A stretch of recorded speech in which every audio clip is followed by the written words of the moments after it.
آپ لوگوں کے سامنے جھک کر خود کو آزاد نہیں کر سکتے، بلکہ آپ کو ان کے ساتھ لڑنا ہوگا۔ ہم واقعی میں ان چیزوں کو چھوڑ دیتے ہیں جسے ہم ٹھیک نہیں کر سکتے۔ ہماری اصل تباہی یہیں سے شروع ہوتی ہے۔ جب تک بھائی آپس میں ایک دوسرے کی مدد کرتے ہیں، تب تک آپ کے دشمن آپ پر کبھی فتح حاصل نہیں کر سکتے۔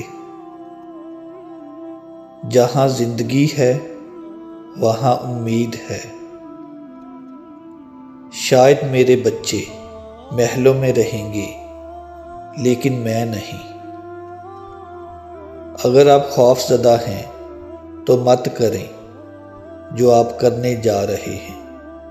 اگر آپ کر رہے ہیں تو پھر آپ خوف زدہ نہ ہوں۔